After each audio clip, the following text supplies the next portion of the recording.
आज जो है चैप्टर नंबर 3 स्टार्ट करेंगे। उसमें जो है पहले देखेंगे चैप्टर नंबर 3 पार्ट जो चैप्टर है वो आव्यूह मैट्रिक्स जो है चैप्टर है। इसके जो है आव्यूह की परिभाषा क्या होती है, तो आव्यूह की जो परिभाषा है वो ये है बेटा। आव्यूह की परिभाषा है m पंक्तियों तथा n स्तंभों में आयताकार सारणी के रूप में व्यवस्थित करने को आव्यूह कहते हैं। ये परिभाषा रहेगी आव्यूह की।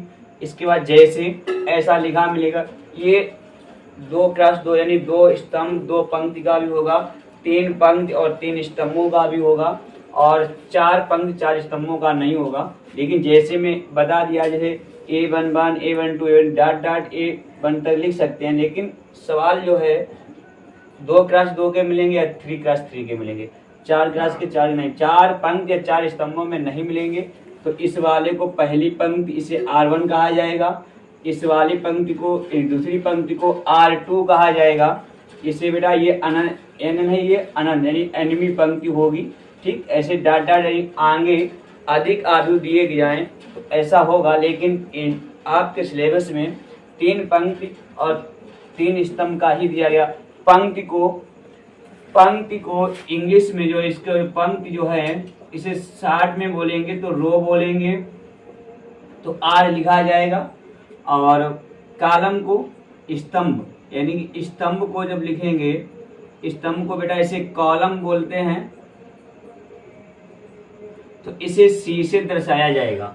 ये जैसे हैं ऐसे ऐसे को मतलब स्तंभ ऐसे होंगे, ये C1 हो जाएगा, अब ये C1 होगा, ये C2 हो जाएगा, ये C3 हो जाएगा। इस तरीके से अगर इधर से लिखेंगे तो इसे R1 R2 R3 इस तरीके से ये पंक्ति होते हैं। ऐसे ऐसे पंक्ति होंगे, इधर अगर खड़े होंगे तो इसे स्तंभ बोला जाता है, यानी इसे कॉलम यानी C1 C2 C3 जितने में होंगे उतने। लेकिन सवाल जो है वो 3x3 यानी 3 पंक्ति 3 स्तंभ का ही मिलेगा, 2 पंक्ति 2 स्तंभ का मिलेगा, ज्यादा नहीं मिलेंगे भी आपको। इसके बाद ये होने के बाद इसके बाद आव्यूह का क्रम या कोड, यानी क्रम बोल सकते हैं या कोड बोल सकते हैं। इनमें से एक बोल सकते हैं, पेपर में या किसी में आ जाए कि क्रम बताओ या कोड बताओ, तो दोनों में कोई भी आ जाए कोई कंफ्यूजन नहीं। तो यहाँ पे होगा दिए गए आव्यूह में पंक्तियों की संख्या, पंक्तियों। और एक बात को ध्यान रखना होगा, पंक्ति को बेटा m से दर्शाया जाएगा। पंक्ति जब होगा वहां पर m होगा, पंक्ति को m लिखेंगे और स्तंभ को n से लिखेंगे, यानी कि पंक्ति को m और स्तंभ को n। और एक बात को याद रखना, कहीं पर भी कोई भी जैसे यहाँ पर ये है तो पहले से ध्यान रखना होगा, चाहे कुछ भी पहले पंक्ति लिखी जाएगी बाद में स्तंभ लिखा जाएगा। पहले पंक्ति लिखेंगे m गुणे n, यानी कि m का मतलब होगा m जो हमने बताया m क्या होगा, पंक्ति। पहले पंक्ति लिखी जाएगी, बाकी बाद में गुणा क्रॉस का निशान लगा करके क्रॉस फिर n मतलब स्तंभ लिखा जाएगा। ये बात को याद रखना होगा। तो यहाँ पर दिए गए आव्यूह में पंक्तियों की संख्या m और स्तंभों की संख्या n है। तो इसके बाद तब इसका सूत्र होगा आव्यूह की कोट या क्रम m गुणे n, पहले m फिर n। पहले पंक्ति लिखी जाएगी जितनी वहां पर, यहाँ पर जैसे m पंक्ति मतलब वहां पर पंक्ति जितनी होंगी तो उसी के आधार पर पंक्ति लिखी जाएगी। स्तंभ जितने होंगे जो खड़े होंगे ऐसे उनको उन संख्याओं को लिखा जाएगा। ठीक, ये सूत्र दर्शाएगा। जैसे देख लो यहाँ पर, जैसे मान लीजिए जैसे ABCD, यानी ये बेटा हमारी पंक्ति, ये R1 और R2 ये 2 पंक्ति हो गई। तो कितनी पंक्ति आव्यूह की कोड जो है कि कोड, तो पंक्ति पहले लिखी जाएगी तो कितनी है, 2 है। अब कॉलम देखा है तो C1 और C2 कितने हैं कॉलम, यानी स्तंभ कितने हैं, तो स्तंभ कॉलम और स्तंभ ध्यान रखना होगा, कॉलम ही बोला जाएगा। और चाहे स्तंभ बोलते रहना। तो यहाँ पर कितने हैं, 2 हैं, तो यानी 2 गुणे 2 हो जाएगा। अगर ये एग्जाम्पल नहीं मानते हो, अगर 3x3 का यहाँ पर आएगा वो भी हो जाएगा, कोई दिक्कत नहीं। इसके बाद अगर 1 का होगा तो ये R1 होगा, ये R2 हो जाएगा। ये तो पंक्ति 2 हो गई, पंक्ति कितनी हो गई, 2 हो गई। स्तंभ कितना है बेटा, 1 ही तो है भाई, C1 1 ही तो है ना, तो 1 लिखा जाएगा। ठीक, अगर इसी तरीके से ऐसा आ जाए, मान लीजिए A11 या AB सी और D E F G H I, ऐसा अगर सवाल आ जाए 3 पंक्ति 3 स्तंभों वाला, तो यहाँ पर बेटा देखना R1 R2 और R3 ये 3 पंक्ति हो गई और 3 ये स्तंभ C1 C2 और C3। तो यहाँ पर क्या लिखा जाएगा, 3 पंक्ति तो पहले 3 और 3 स्तंभ हैं तो 3। हाँ ये भी हो सकता है, बराबर भी नहीं हो सकते हैं, पंक्ति कम हो सकती हैं, स्तंभ ज्यादा हो सकते हैं, स्तंभ कम हो सकते हैं, पंक्ति ज्यादा हो सकती हैं। जैसे यहाँ पर ये है सवाल, ये बराबर का है, ये भी बराबर का है।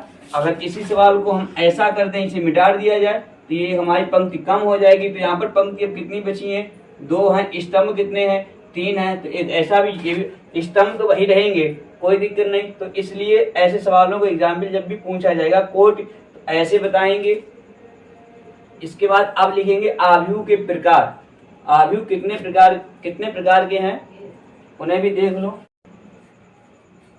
आव्यूह के तत्व, यानी आव्यूह के जो तत्व हैं वो क्या होता है, देखो बेटा दिए गए आव्यूह में A11 A12 यानी डॉट कहीं लिख सकते हो ANN को अवयव कह सकते हो या तत्व कह सकते हो। उनमें चाहे अवयव बोला जाए, को प्रश्न जैसे 3.1 में सवाल है कि अवयव बताइए या तत्व कहें, तो एक ही बात है, कहते हैं। जैसे ABCD यहाँ पर हमने लिखे हैं, तो अवयव इसके क्या हो गए बेटा, जो पहले यहाँ पर अंकों में जो हमारे अंक लिखे होंगे उन्हीं को हम लिखेंगे। A तो A है तो A लिख दिया, B कामा लगा के लिखना होगा, बस यही आंसर हो जाएगा। ठीक, वहां पर अंक होंगे, अंकों को ही लिख देंगे। ठीक, इसके बाद फिर है आव्यूहों के प्रकार, यानी जो आव्यूह होते हैं वो कितने प्रकार के होते हैं। तो आव्यूह जो है बेटा, आव्यूहों के प्रकार अब देखेंगे।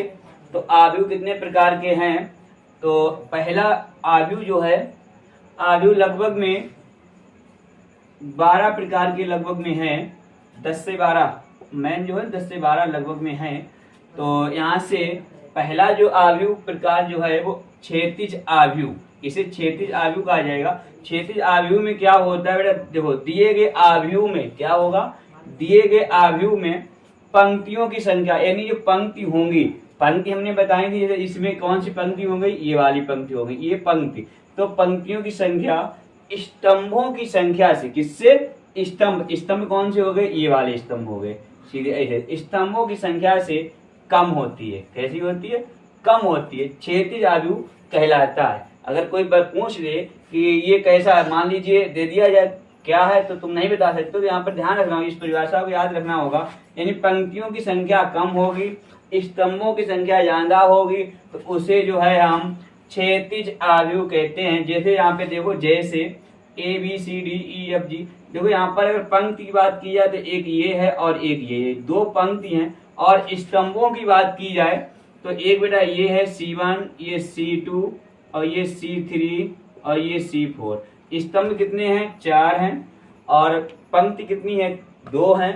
तो यहाँ पर वही कहा, स्तंभों की संख्या से कम होती है, यानी पंक्तियों की जो संख्या होगी वो स्तंभों की संख्या से कम होगा, उसे क्षैतिज आव्यूह कहलाता है। तो ये देखो यहाँ पर, तो यहाँ पर पंक्तियों की संख्या कितनी है, 2 है, और स्तंभों की संख्या 4 है, तो ये अधिक है।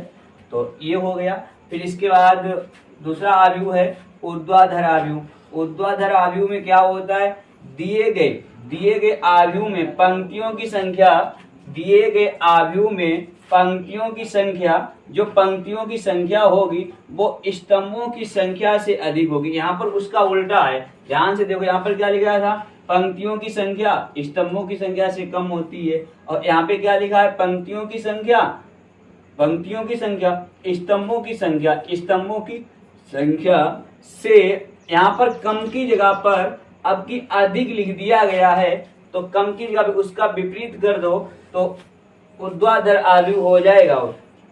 क्षैतिज आव्यूह का विपरीत, यानी कम की जगह पर क्या कर दो, अधिक कर दो, अधिक ऊर्ध्वाधर आव्यूह कहलाता है। तो यहाँ पर जैसे में देखो ABCDEFG ये लिखे हैं, यहाँ पर ये R1 R2 R3 और R4, कितनी पंक्तियां हैं, 4 पंक्तियां। स्तंभ कितने हैं, C1 C2 और C3, यानी कि ये जो है 3 है, वो कितने हैं, 4, यानी कि पंक्ति 4 है, स्तंभ 3 है। तो बेटा कम है कि नहीं, उसका उल्टा हो जाएगा। इस तरीके से क्षैतिज आव्यूह का उल्टा ऊर्ध्वाधर आव्यूह होता है। अब जो बेटा तीसरा जो वर्ग आव्यूह है, तीसरा पॉइंट वर्ग आव्यूह, दिए गए आव्यूह में यानी कि जो आव्यूह दिया जाएगा उसमें पंक्ति और स्तंभ समान हो, पंक्तियों की संख्या और स्तंभों की संख्या समान होती है, यानी समान हो या समान होती है, उससे वर्ग आव्यूह कहते हैं। तो जैसे दो एग्जाम्पल हैं, नंबर 1 ये है, नंबर 2 ये है। तो ए बी, ये देखो दो पंक्ति हैं और दो स्तंभ हैं, तो 2 × 2 यानी कि बराबर बराबर हैं, तो वर्ग आव्यूह हो जाएगा। ये भी बेटा एक ये हो जाएगा, एक ये हो जाएगा, R2 और R3, और कॉलम भी 2 3 हो जाएंगे, तो 3 × 3 है, तो ये भी वर्ग आव्यूह हो जाएगा जिसकी पंक्ति और स्तंभ समान हो। यही लिखा है, पंक्तियों की संख्या और स्तंभों की संख्या समान होती है, उसे वर्ग आव्यूह कहते हैं। इसके बाद चौथा पॉइंट पंक्ति आव्यूह, यानी कि पंक्ति आव्यूह जो होता है, इसे दूसरा नाम है इसका जो है पंक्ति सदिश भी कह सकते हैं। पेपर या कहीं पर लिखा हो पंक्ति आव्यूह या पंक्ति सदिश क्या, तो कोई भी हो, कोई दिक्कत नहीं। परिभाषा भाई, दिए गए आव्यूह में केवल एक पंक्ति होती है, जिसमें केवल पंक्ति, ध्यान रखना होगा, पंक्ति ऐसी, जैसे ये पंक्ति है, ये पंक्ति है ना, ये वाली पंक्ति, ये है पंक्ति है। तो केवल क्या कहा उन्होंने, दिए गए आव्यूह में केवल एक पंक्ति होती है। केवल कितनी पंक्ति होती? एक पंक्ति होगी, 2 पंक्ति नहीं होगी, केवल एक पंक्ति होगी। पंक्ति आव्यूह कहते हैं, उसी को पंक्ति आव्यूह कहते हैं या पंक्ति सदिश कहते हैं, या पंक्ति सदिश कहते हैं। तो यहाँ पर बेटा ध्यान दो, पंक्ति कितनी है? एक है, स्तंभ कितना? एक है, ये हो जाएगा। ठीक, इसमें ध्यान दो, ये पंक्ति एक है, स्तंभ के हैं 2, तो पंक्ति 1 स्तंभ 2, क्योंकि आगे पंक्ति लिखी जाती, बाद में स्तंभ लिखे जाते हैं। यहाँ पर पंक्ति कितनी है? एक है, स्तंभ कितने? 1 2 3, 3 स्तंभ है। ऐसे एग्जाम्पल होंगे, तो पंक्ति के वाले बता दिए। इसके बाद अब 5वां जो पॉइंट है, ये स्तंभ आव्यूह या स्तंभ सदिश, यानी कि स्तंभ आव्यूह हो सकता है या स्तंभ सदिश हो सकता है। तो इसमें क्या होता है, यहाँ से ये दोनों विपरीत होते हैं, ध्यान रखना। इसमें पंक्ति लिखा था, इसमें क्या लिखा है? स्तंभ लिखा है। तो ये पंक्ति की बात की थी इसमें, तो पंक्ति एक थी, स्तंभ कई हो, कोई टेंशन नहीं है, लेकिन पंक्ति कितनी होनी चाहिए? एक होनी चाहिए। और इसमें बेटा क्या है? स्तंभ है, तो इसमें क्या दिया गया? देखो इसकी परिभाषा, दिए गए आव्यूह में केवल एक स्तंभ होता है। कितना स्तंभ होता है? एक स्तंभ होता है। इसमें कितने स्तंभ भाई? पंक्ति कितनी थी? जब ये पंक्ति वाला था तो इसमें पंक्ति एक होती थी, ये स्तंभ वाला आ गया तो एक स्तंभ होता है। पंक्ति कोई गिनती नहीं है, कोई बात नहीं। तो देखो यहाँ पर ये पंक्ति, इसमें बेटा पंक्ति कहे हैं, एक जा पंक्ति, यानी R1 R2 2 पंक्ति, स्तंभ कितना? एक है, स्तंभ पंक्ति बराबर बराबर है, कोई बात नहीं। और ये यहाँ पर देखा जाए पंक्ति कितनी? 1 2 3, 3 पंक्ति है, एक स्तंभ है। ऐसे यहाँ पे ध्यान रखना होगा, पंक्ति और स्तंभ, ये एक जो पंक्ति और स्तंभ होते हैं, तो पंक्ति वाले में पंक्ति एक होगी, स्तंभ वाले में स्तंभ एक होगा, तो पंक्ति अनेक होंगी। और जब पंक्ति वाला होगा तो पंक्ति एक होगी, स्तंभ अधिक हो सकते हैं। ठीक है। छठा जो पॉइंट है, शून्य या रिक्त आव्यूह। शून्य भी कह सकते हैं और रिक्त आव्यूह भी कह सकते हैं। शून्य और रिक्त एक ही बात होती है, तो शून्य कहो चाहे रिक्त कहो। दिए गए आव्यूह में क्या होगा? दिए गए आव्यूह में केवल अवयव, चाहे अवयव बोला जाए, पहले बता चुके हैं, अवयव चाहे तत्व शून्य होना चाहिए। कैसे होना चाहिए? शून्य वाले में बेटा कैसा होना चाहिए? शून्य ही होना चाहिए। शून्य आव्यूह कहते हैं या रिक्त आव्यूह कहते हैं। जैसे ये चाहे एक पंक्ति 2 स्तंभ, चाहे कैसे भी लिखे हों, ये एग्जाम्पल होंगे। ठीक है, यानी शून्य ही होना चाहिए, कुछ और नहीं होने चाहिए। ये एग्जाम्पल समझ में आ गए होंगे। चाहे केवल एक ही पंक्ति 1 स्तंभ वाला हो, चाहे 2 पंक्ति 2 स्तंभ वाला हो, चाहे 2 पंक्ति और 3 स्तंभ वाला हो, तब भी शून्य ही होना चाहिए। और यहाँ पे ध्यान रखना होगा, शून्य वाले को यानी कि नोट में लिख लेना, शून्य आव्यूह को, शून्य जो है आव्यूह को, यानी कि यहाँ पे लिख लो बेटा, शून्य आव्यूह को ओ से ओ से लिखते हैं, ध्यान रखना होगा, ओ से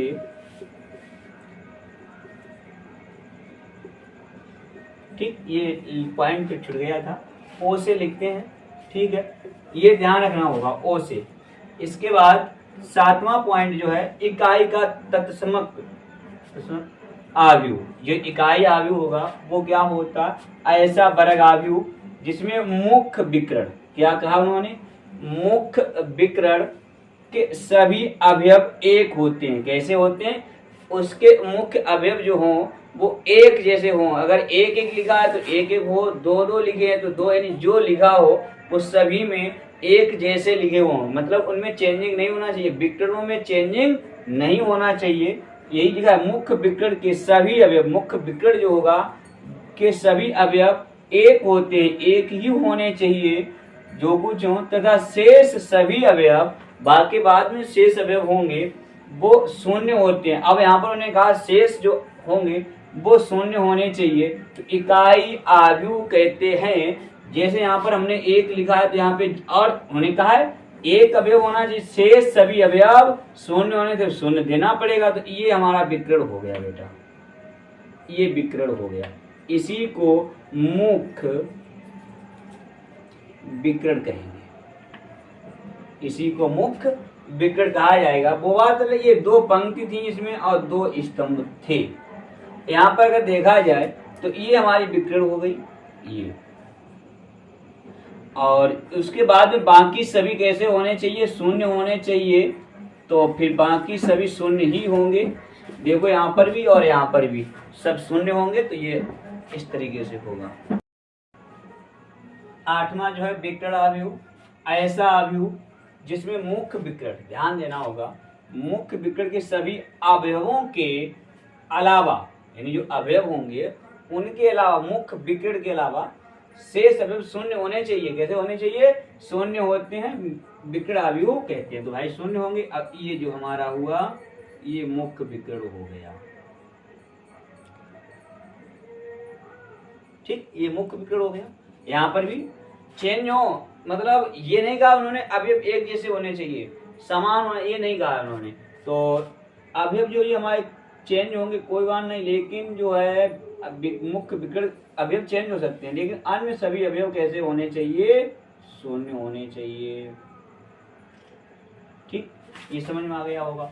इसके बाद 9वां पॉइंट जो है अदिश आव्यूह, ऐसा वर्ग आव्यूह जिसमें मुख्य विकर्ण के सभी अवयव समान तथा शेष अवयव शून्य होते हैं, अदिश आव्यूह कहते हैं। तो ये बेटा मुख्य विकर्ण हुआ, ये समान होना चाहिए और बाकी सभी क्या होने चाहिए, शून्य होने चाहिए। तो शून्य है, ये समान होने चाहिए, माइनस के हों चाहे प्लस के हों, कोई दिक्कत नहीं। ये वाला है मुख्य विकर्ण हमारा, ये है, तो ये जो है मुख्य विकर्ण। तो इस तरीके से इसके एग्जाम्पल रहेंगे।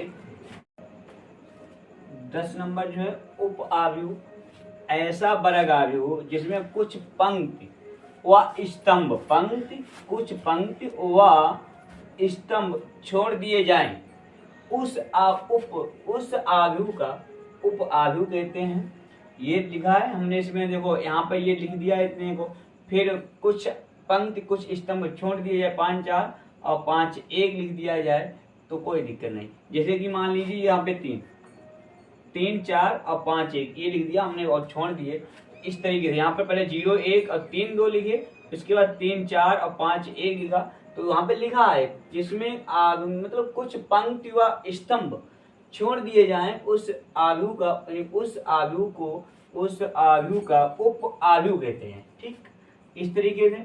फिर होता है ऊपरी त्रिभुजीय आव्यूह। ये क्या होता है, इसे विकर्ण के नीचे, जो यहाँ पर विकर्ण के नीचे अवयव कैसे होने चाहिए, शून्य होने चाहिए।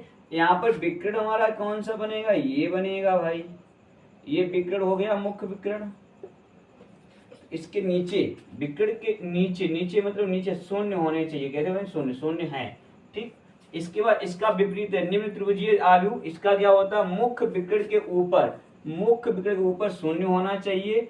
तो यहाँ पर देखो बेटा ये मुख्य विकिरण हो गया, इसके ऊपर ऊपर कौन सी, ये वाले कैसे होने चाहिए, शून्य होने चाहिए, तो ये शून्य हो गए। इसके बाद ध्यान रखना होगा, इन अवयवों को नोट करके लिख लो। इन अवयवों को हम जो है जब दर्शाएंगे, लिखेंगे, तो अवयव को कैपिटल अक्षर में, किसमें लिखेंगे, कैपिटल लेटर में, यानी कैपिटल लेटर में लिखेंगे। और जैसे मान लो ए कामा कैपिटल, यानी बी कामा सी कामा डी, ऐसे कैपिटल के रूप में प्रदर्शित जब लिखेंगे तो इनको ऐसे ही लिखा जाएगा, ध्यान रखना होगा, यानी कैपिटल में लिखेंगे, ठीक है।